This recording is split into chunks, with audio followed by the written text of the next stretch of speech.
Welcome back to The Shared Shelf with Shauna and Shawn. This is a bookish podcast. We are recording this on the same day, actually right after episode 1. They're going to know. It doesn't matter. So we started off last episode talking about what you're reading. Yes. I'm going to talk a little bit this time about what I'm reading. Woohoo! So I'm currently reading the second book in the Dungeon Crawler Carl series. Oh, yeah. It's Carl's Doomday Scenario by Matt Dinneman.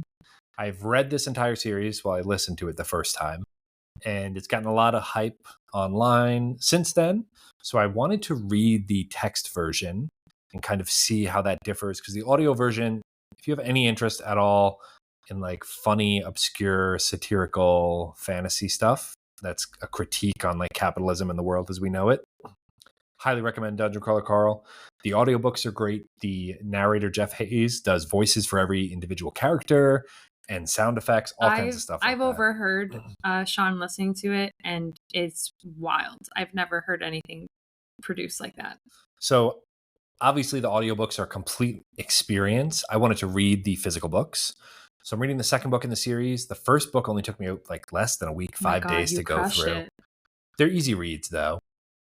And then the other book I'm reading, I think it's Of Darkness and Light. This is a second book in a self-published epic fantasy series.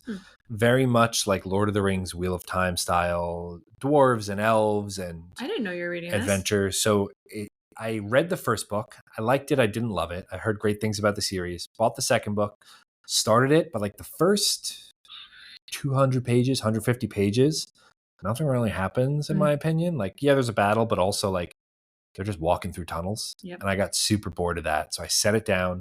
I walked away from it. We'll talk a little bit about circling back on books and bouncing off of them later. Okay. But what's helping me read right now, having the books with me everywhere. Like I said, last episode, if you haven't, go back and listen. Not because you need to know the context, but because I want you to listen. I carry the books around with me, like in the house. So if I'm in the library reading, I have them with me, obviously. If I go into the bedroom to like take a nap, I'll bring them with me. If I go in the bedroom to go to bed, I'll take one with me. If I go into the TV room or the office, I'll bring it with me. That way, if I have like the image of a little man shuffling with a newspaper under his arm from room to room. Yeah, pretty much. And I also bring it with me like whenever I leave the house. Unless like we just went to breakfast. I knew we weren't reading there. I didn't bring it with me, but we went to live music in the park on Friday and I bring it with me there. Mm-hmm. That way, if I have 5 or 10 minutes, I don't pull out my phone and go scroll on the internet. I just read a chapter of this book. That is a conversation we have almost always before we leave the house, though, is I'll say, are we bringing our books? I always say yes. I always bring my book. I'd rather have it and not open it than the number of times you've been stuck not having your book and like wishing you did. Oh no, I have to scroll on Instagram. So what's hurting me? Probably. Wait. Do we want hindering my reading? This is a segment, right? Yeah. So you should probably. This is what are we calling this segment? What are you reading? Okay. So what's hindering your reading? What's hindering my reading is I read. I had a book hangover from Greenbone Saga. We talked about that. The way I got out of that, we're going to talk a little bit about slump busting today. Slump busting? I have not heard that term. Was reading Dungeon Crawler Carl. But now I'm kind of like timing my reading because I'm waiting for Catabasis. Yes. By, is it R.F. Kuang? R.F. Kuang. Catabasis. We have agree to disagree. We have difference of opinions on how it's pronounced. But I'm waiting for that book that comes out, I think, the 26th of this month. So I'm like, I can't get too into anything. We can't wait. Oh my God. I'm pretty sure I have the e-arc of it. Interesting. Okay. I'll need to look at my emails. I think I got sent the e-arc. Well, that goes back to our Kindle discussion. And I know. reading on Kindle. I might just wait. But I definitely want to buy the physical copy. Yeah. So actually, I am going to London in October. So we should look at the UK because the UK cover is kind of cool and different. UK covers are always better. So I could pick up a UK cover copy while I'm there. But a little treat. One of my goal, the other thing we didn't talk about last time we did this segment was, what are your goals for reading right now? Not like how many books do you want to read? How many pages? Like, what are you like? For me, my goal is to read minimum of one, hopefully 2 chapters of each of the 2 books that I'm reading every day. Wow, that's a great goal. So I usually start my day. I read a chapter of Dungeon Crawler Carl, book 2, because it's pretty simple. I read throughout the day that heavier fantasy book, about 1 chapter, because those are also longer too. They're like you. I also like short chapters. Mm-hmm. But he has chapter breaks, so it makes it a little bit easier to stop and come back. But I read 1 chapter of that throughout the day, and then I'll usually go to bed reading 1 to 5 chapters of Dungeon Crawler Carl book 2. Whoa. I would say my goal for reading right now is to take time in the morning to read while I'm drinking my coffee. I feel like I kind of have a really bad habit with just waking up and going straight to work. So I really like taking the time in the morning to read. That's my favorite time to read. Usually during the night, I like to watch TV or do other things than read. But yeah, morning. Yeah, but you only say that now because you've been watching 10 seasons straight of Vampire Diaries. You might feel different when you finish that in a There's week. only 8 seasons, Shawn. Get real. So what you talked last time about Jade City Yes. that you're reading. Tell us about one of the other books that you're reading. How's it going? How are you liking it? Oh, Do you want to talk maybe about your book club book? Because we talked a little bit about Outlander. my book club book, I know 0 about. I maybe have read the first 5 pages. It doesn't even count as reading it. I picked it because, to be just very transparent, I was on vacation and I had forgotten to put up the poll. I run a book club on Fable, and I usually, the last week of the month, I put up a poll and everyone votes on what book, and it's a very revered process. We love voting on our books and we all take it very seriously, and it's nice to give everyone a say. For August, I forgot. So I just picked a book that I had with me, and I'm not that into it, but it doesn't have anything to do about the book itself. It's because now I'm into Jade City. So And how long do you have to read that? what's the date today? It's like the 17th, our anniversary. Oh, yeah. Happy anniversary. I have to finish it by the end of August. Oh, you have time. It's not that long, right? I don't know. I wish I had it right here with me. Can you look it But up on is it? Goodreads? No, it's okay. Is it like a 100-pager or like No, we're talking like a I 300-pager? think it's like 350. Okay, but that ballpark, it's not like novella length. It's Here, let me pull up. because like Lie With Me that you just read was Lie With Me like was 80 shorter, pages. and I really loved that book. Oh my god. Rules of Civility is 335 pages. Yeah, so that's not that long. Which is also like we talked about this last time too. It's all relative because for me 330 is like I finished Dungeon Crawler Carl, which is longer than that in a week. I know. It's just I need to sit down and like actually focus on reading rather than watching TV. Well, I think it's too sometimes when I'm trying to get into a new book or something, I'll dedicate like I'm going to sit down and read for an hour. Yeah. I'll take breaks here and there, but I'm not going to go on my phone. I'm not going to do anything else. I'm just going to read and get into this. So something about me is I actually dread starting a new book. A lot of people feel energized about learning about a new plot and characters and stuff like that. I hate beginning new books. I like it, but I also find it very hard. We're both mood readers. Yes. And like I don't plan out what I'm going to read. Mm-hmm. So when I finished the Greenbone Saga, before I read Dungeon Crawler Carl, book 1, I was kind of just like reading 1 chapter or 2 chapters from like 5 or 6 different books, and nothing was hooking me. Yeah. I don't know. I feel so disconnected in the beginning of a book, and I know that's kind of the point. You don't know anything about what's going on yet, but it's the disconnect, and I think I don't know. Is it being lazy of trying to learn a whole new, set of characters? I don't think it's feeling lazy. I think it's just like you got to get hooked into it. True. And not all hooks are created equal, and not all hooks are for the right person. And this really goes to perfect segue to the next topic of like bouncing off books. Yeah. So you bought me Jade City a year and a half ago now. Yeah. And I read the first I was actually surprised when I reread it how far I read. I read like 130 pages. Oh my gosh, I read really? until Hilo goes to see Andon at the academy. Wow. And then I was just like, yeah, this isn't for me right now. I'm not interested in this. Well, I will say, because I'm a little bit past that point, I wasn't hooked at that point either. So like if the circumstances or whatever was going on in your life externally. Nothing. It was Christmas. We had nothing to do. Well, if it wasn't the right time, I can completely understand why you put it down, because I only just now have really gotten hooked and I'm a little bit past that point. But this is like bouncing off books. I want to get better about going back and trying to read books that I bounced off of. Because Jade City, I bounced off of like 150 pages in and ended up rereading it a year and a half later and like ripping through all 3 books and loving it. I can't think of any books that I bounced off that I picked back up. But you also will, I read a book to a fault, read a book to the end. Yeah.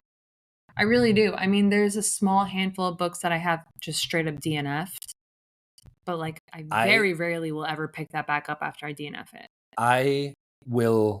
You're like the king of putting down a book because it's not the right time and then picking it back up. I also will read, even if it's like a week later, 2 weeks later. Well, that's the other book that I'm reading right now. I think it's Of Darkness and Light by Ryan Cahill, self-published book, great for a self-published book too. But I read 400 pages of that, 300 pages of that. No, it was probably 250. 880 page book. Yeah. Put it down. It's been 4 to 5. It's been 2 weeks. 1 week. Come on, that's the name of the song, bro. But I came back to that now 4 or 5 months later. Yeah. And like I'm hooked in. See, that to me is absolutely insane. If I made it to like a 300 page mark, I would not put the book down. I would have to finish it. See, but I don't feel, I have quit books before at the 95%. I know, mark. And that blows my mind. Because I was just like, you I will can't read get a through book this. and you will hate the direction it's going towards the end, or like you see the writing on the wall and you're like, yeah, I don't need to read the rest of it. That to me, I cannot comprehend. I've gotten past the point of feeling like, I think with DNFing books, there was like a period in time where I felt like it was a failure to not finish the book. I'm like, oh, I made it this far already. Let's just finish the book. I've pushed past that mentality where now I'm like, okay, if it's not the book for me, I'm okay with putting it down. But if I'm 3/4 of the way through, I have to finish it. Yeah. Even if I hate it, I have to. And this has happened. I've pushed through a book and I've absolutely hated it. And I would turn to you and say, this is horrible. And you say, well, why did you read it? I had to. I see, but I don't feel that way at all. And I can't relate to it because like there's so many books, even on our bookshelf, there are so many books. I think I've read maybe 10 books on our bookshelf.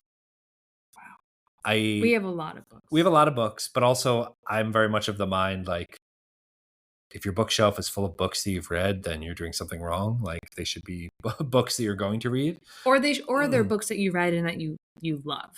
Yeah, like all the books that I've kept after reading, I'm going to reread. Yeah. But all to say, there's so many books that like I'm not going to spend my time reading a book that I am not enjoying. Yeah. But bouncing off books. So it's interesting you don't have this experience because like this has happened to me now for the past couple books that I've read. I've bounced off and like come back 2 months, years later. Yeah. Is that the norm though? Like, do a lot of people do that, or are you like? I don't know. Just like I have no way to find unique. out. Let us know. I watched some booktubers, and one specifically, Daniel Green. He read a book called Children of Time. It's like a sci-fi first contact with aliens series. I think it's a trilogy actually, but it's by this guy Adrian Tchaikovsky. Who, side note, this guy cranks out like 1 to 2 high quality novels a year. Oh my god, it's incredible. But Daniel Green read this guy's book years ago when he first started his YouTube channel, and he didn't like it. He gave it a poor review. And for some reason recently he went back to it and he loved it so much that he immediately dropped his entire TBR and read this guy's entire back catalog. Wow. So it was the right book, wrong time. Exactly. So if there's a book that you bounced off of, you DNF'd, or maybe you are thinking like, oh, that book's not for me, or it's just like, I'm not going to be that interested in it, just give it a shot at different times. Yeah. I'll remember that mentality. So the other thing I wanted to talk about that we got to a little bit is how do you slump bust? Slump bust. So like Bust that slump. right now you're in a reading slump. I surely am. Here's the thing. I use the term reading slump because it's a, the book community, it's a term. But I'm of the mindset, and I feel pretty strongly about this actually, that reading slumps aren't necessarily a bad thing. And in my opinion, you don't always need to bust the slump. I think that I have a very healthy relationship with reading, and it will come in waves the way that everything else, in life ebbs and flows. I know this from years of patterns that the summer is one of my lowest reading points of the year. I'm doing a lot of things. I'm traveling, I'm outside, going to all these different things, maybe hooked on a TV show, whatever. It's my season to Maybe relax. binging Vampire Diaries until 1 a.m. Yeah. Last night, yeah, I went to bed at midnight last night. Shauna. I know. So, but But anyways, I agree that you like it's going to ebb and flow in that. But mhm. how do you break that slump to get out of it? Because if you don't do anything for it and you keep reading scattered pieces of the third Outlander book that you're not enjoying every night, how Well, do you bust through that?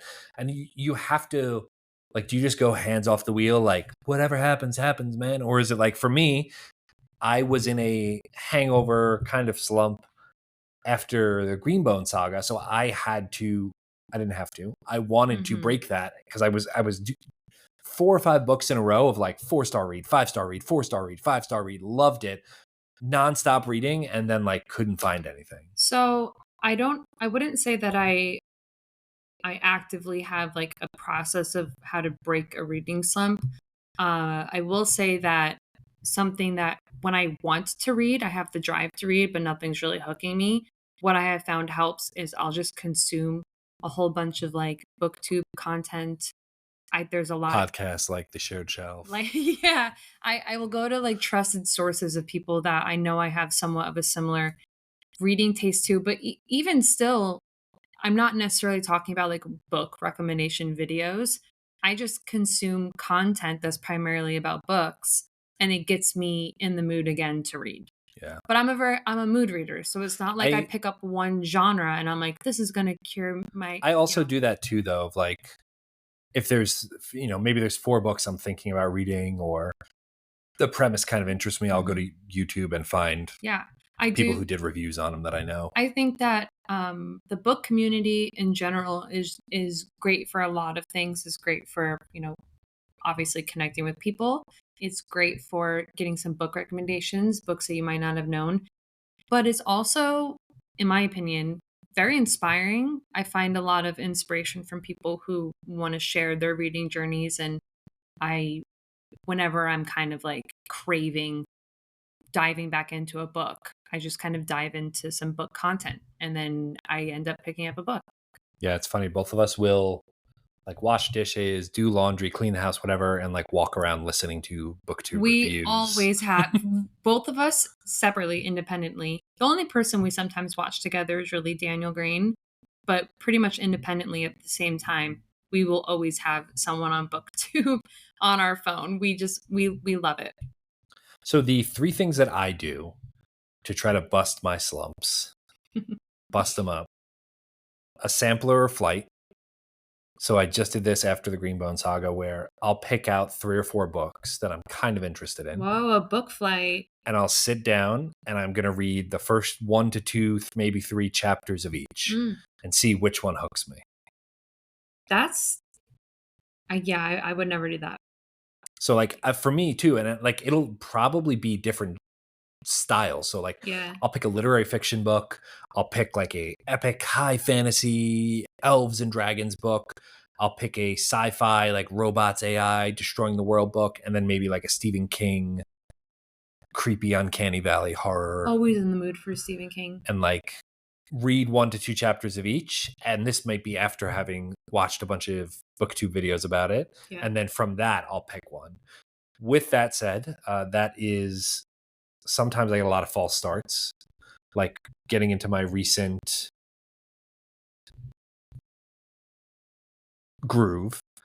I probably read the first chapter or two of like 5 or 6 different books, and some of them, like, I'd get a whole day into reading and be like, this isn't doing it for me, and then bounce off to another one. I don't know. I mean, maybe it's like the Sunk cost fallacy. sunk cost fallacy of like, I do not find it worth my time to read multiple books at once to put all the rest down. If I'm going to pick up a book, I want to read it. But Vampire Diary binge, okay. Yeah.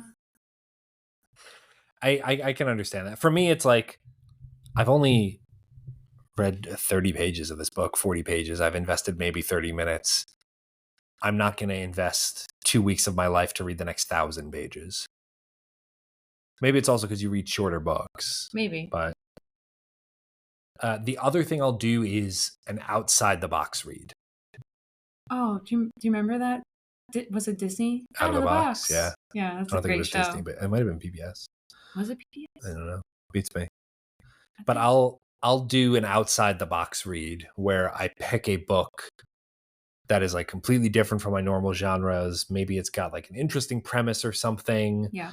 I mostly do this with literary fiction. I think Martyr was one of these by Kaveh Akbar. Yeah, what made you pick up Martyr? The cover was really cool. And I read the premise. I was like, this looks cool. I bought it, put it on the bookshelf, never read it. And then I was in a reading slump and I was like, I just need to get something. For me, who reading a lot of speculative fiction, sci-fi, fantasy, it can be a little bit repetitive at times. Mm-hmm. And that's when I'm like, if I'm in a slump, I'm like, you know what? I'm going to go read a literary fiction book, completely random off the wall. Like, shake it up. Martyr, I've been waiting to read this. Pick it up and read it. Martyr is actually another book. We should keep a tally. Martyr is another book that Shawn read and hounded me about it, wouldn't let me not read it. And so I decided to read it. And oh my God, I also, we will do a dive on books that I forced you to read, because I always say like those are the best books. And for the record, Shawn doesn't read any of the books I tell him he should read. So well, but it's different. I highly recommended Martyr. I didn't force you to read it. I forced you to read 11/22/63. I forced you to read Beneath the Scarlet Sky. I forced you to read Dark Matter. Yeah, and those were all some of my favorite books. Yeah, so, but that's like, if you didn't read Martyr, I wasn't going to break your kneecaps over it. What about Jade City? No. Okay. It's a very good book. But Jade City is also much more of like it's a good time. Yeah. It's probably what you need right now to get through the summer of like, it's an easy read. It pulls you along. Okay. But so the last way that I'll slump bust is a comfort read. So I just started doing this, actually. There's a guy on TikTok, BookTok, and BookTube. His name's Smitty. I've heard of this method before. So he recommends, and I saw this on his video when I was in my slump, he recommends a comfort read. And I've never really done that before. I don't reread books. I don't, but I'm going to start doing it more. Because like I said, I reread the first Dungeon Crawler Carl book, which I listened to the audio, so I was like, oh, reading will be a different experience. I remember absolutely being obsessed with this book and adoring it. Mm-hmm. And now that I'm rereading it with the hindsight of having finished it in the series and more reading experience under my belt, and maybe that might have been 2 years ago that I read it, I see it very differently. Mm-hmm. Not in a bad way, but in I thought this was a 5-star read, and this is probably a 3.5-star read. Whoa, really? Yeah. Okay, so actually talking about rereading books, the only book that I feel the pull to reread, especially this fall, is The Secret History by Donna Tartt. I read it almost a year ago. I think I read it in September or October of last year, and it was like a 6-star read for me. And I want to reread it again this fall because it's so atmospheric, but I am a little nervous about that. But I think that's the highest praise you can rereading a book, if you reread it and love it. Right. So like, I'm going to reread 11/22/63 for a third time. Oh my God. And I know I'm going to love it. You've read it twice? I think I listened to most of it with you. We were like in the car going on a road trip while you were something. I don't know. But that's that is a book I want to revisit, but the thought of rereading it that book took me a long time to read. Yeah, but I think it's like 800 pages. I could probably that was before I read, like, anything above 300 Yeah, pages. I that think was when you now were I an could early probably reader. do it. But like I want to reread Dark Matter by Blake Crouch because I've heard mixed reviews on it. Yeah. I want to reread Jurassic Park by Michael Crichton, one of my favorite authors, because I think I'll like that more now in hindsight. Yeah. I've reread. you read Jurassic Park, so you wanna reread it? Yeah, a long Okay. time ago when I first started reading. Do we own it? No, we don't. We used to. I got rid of a lot of books when we were moved, but also I went through a phase where I was only doing ebooks. I was like, I'll never read a physical book again. And now I'm like, That's all you read? so the reason I switched from e-readers to physical books is I find it harder to quit physical books. So I Interesting. like we said earlier, I will DNF a book at 95%. I was having a really hard time starting books Yeah. on e-reader because I had a library of 300 books that I owned. So I'd read a chapter or two, or maybe it wasn't even that far because I'm reading on big text and I'd get through half a chapter. Mhm. Like, I'm not really into this. And I'd bounce back and forth. And next thing I knew, it was like 2 hours of doing that. Yeah. So with a physical book, I'll do that sampler and then be like, all right, I'm into this now. And I carry it around with me. Right. So I don't know, it works better for me. Yeah, I mean, I definitely think it for me personally as well, having the physical book is an actual thing you can hold that you're like, I wanna read this, I wanna complete it. The ebook, you can kind of forget about it a little bit. And it also, I found it really like the Mr. Krabs confused meme with like 11/22/63 is a great example. I read that on an ebook. Like I have no sense of how far along I am in this thing. Yeah. Even the percentages like don't mean because like That's how I feel about Outlander right yeah. now. It's I would finish a ebook and it'd be like you're at 90% and then like oh I'm actually done and the rest is like credits and filler. right. So like it just threw me off. I bounced off of ebooks When was the last time you read an ebook? before we moved from Denver 2 years ago. Oh my gosh. Yeah. Wow.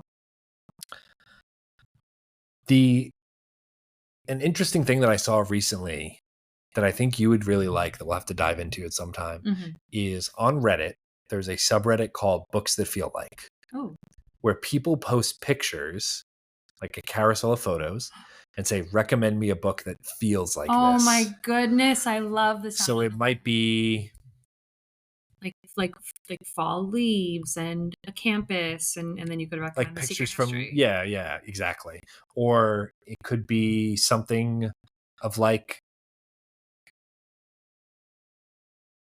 old timey cars and people holding hands and a school play and then like someone crying over a horrible crime scene and you're like oh 11/22/63 gives you those vibes. And it's essentially like if you have vibes that you want to fit but you don't know what book might fit it, Yeah. Where you is can this go on on Reddit? on Reddit. Oh Yeah, my god, I Books That gotta Feel check Like. that out. And it's really cool to like I have never posted on there and I've rarely even responded to them, but to look through them and be like ooh those vibes are kind of cool. Like Yeah. someone walking on the ceiling and then like someone lost in the desert and then like a bowl of chicken soup and someone's like oh this is Honestly, like Alice in Wonder, like yeah, something like that. honestly, I feel like going by vibes is kind of preferred when you're a mood reader who might be hitting a reading slump. Yeah. Like, what do you want to feel? You don't like maybe the content doesn't matter as much, but like, what kind of vibe are you feeling right now? And it's hard because I'm very interested in how people find books. And I think a lot of times people don't know how to find books by vibes. And this is something Yeah. I've started using generative AI for, where I'm like, recommend me a book that's yeah, I'll say, I liked this, and this, or I like reading about these things or these themes. I want a book that's this long or in this genre. Recommend me 20 books yeah. based on this. And that's kind of like a much better version of that. This is less calculated. It's more people like, oh, I read this book and that's exactly those vibes. That's a good use for that tool. With that said, how do you find books? Well, I think I rely heavily on people that I trust, that I have very aligned reading tastes to. Like, I'm trying to think an example right off the top of my head, but I But can't. are you talking like a friend who texts you, or are you talking about like a Instagram friend or a Goodreads friend or a I get most of my like when I find a new book, it's through Instagram. I have a community that I really trust and that I think we have pretty similar tastes in. So I find a lot through Instagram.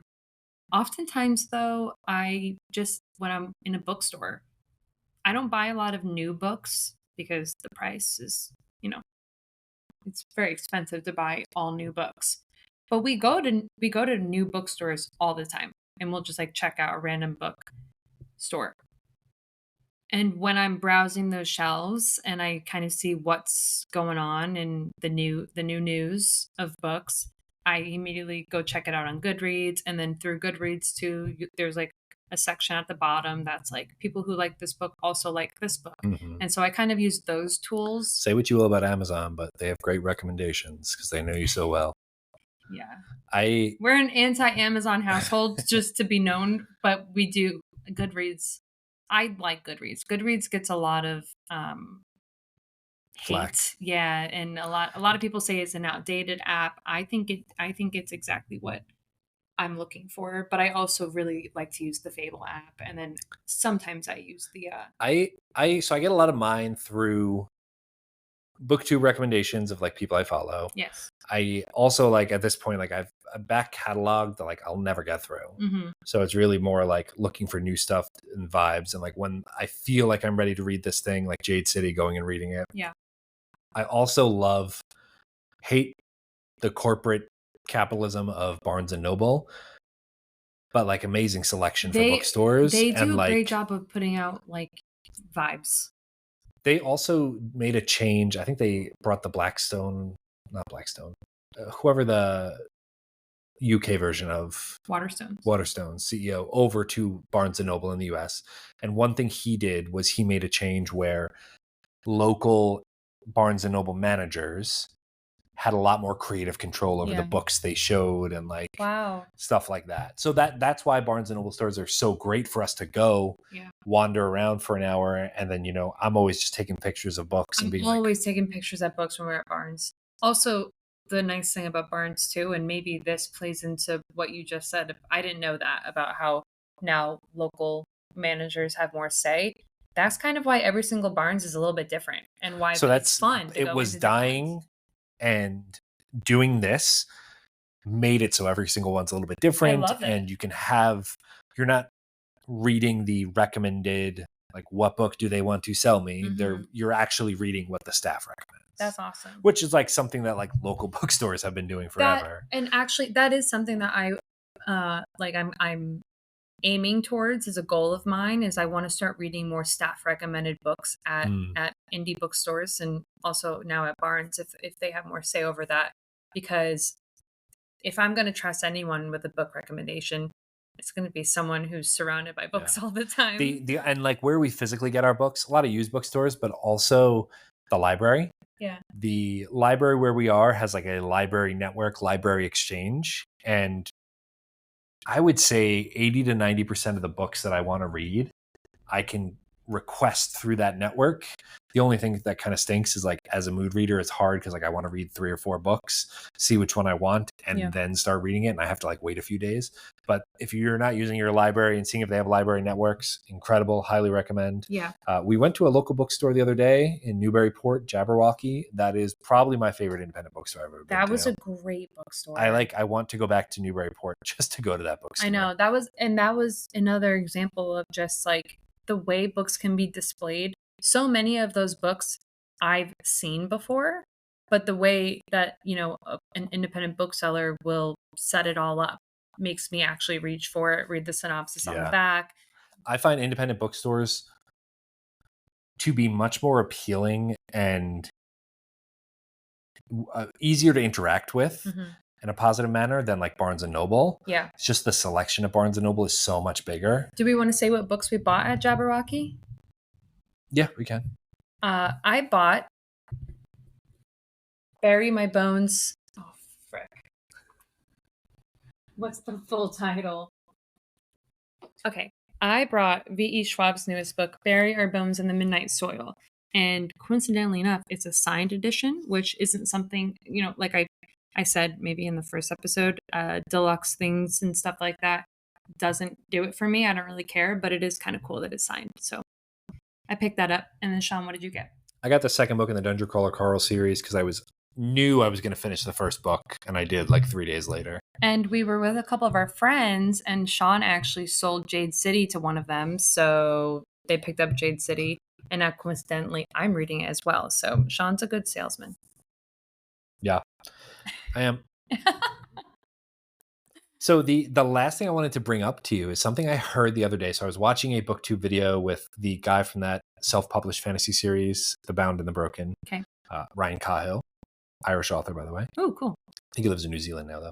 But he went on a booktuber's channel, Patrick Leo, who I didn't know lives. I think he lives in Indonesia, but he may have just moved too.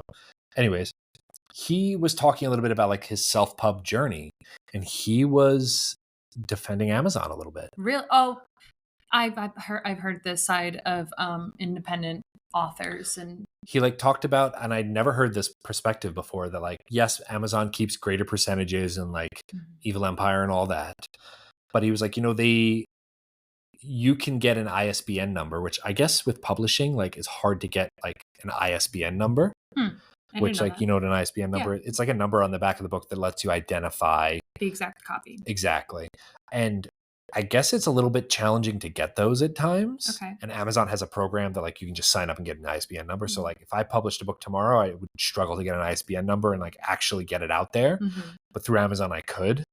Granted, you have to like give away a lot of control for that. The other thing he said is it insulates you from bookstore issues. Okay. So he was saying if with bookstores, at least in his experience, they buy copies of your book, and part of like the contract is they can return those copies of the book sometimes up to years later. Whoa. In any condition, and you have to pay for shipping back. So you might, as the self-published author would. Yes. Wow. And I imagine like at the highest levels with like the big publishers, they just take care of that. Yeah. But he was like, I could sell thousands of copies of my book, hundreds of copies of my book, and then they might come to me a year later and say, oh, these didn't sell, we're going to return them. You have to pay $200 in shipping. He pays $200 in shipping. The books get back to him and like they're water damaged. And like, that's just, so he was like, Amazon takes that all off the table.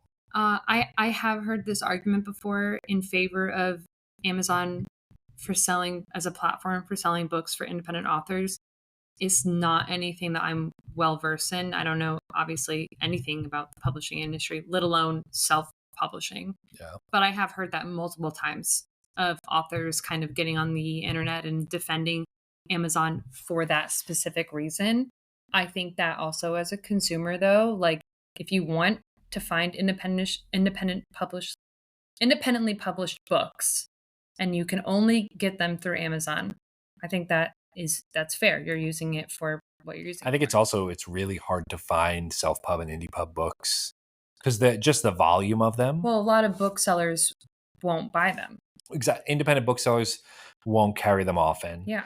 And online, like just the sheer volume of self-pub, indie pub makes it challenging. So you really have to stand out. Like Dungeon Crawler Carl was an indie pub. So like you really have to stand out. Did Dungeon Crawler Carl get moved to traditional publishing?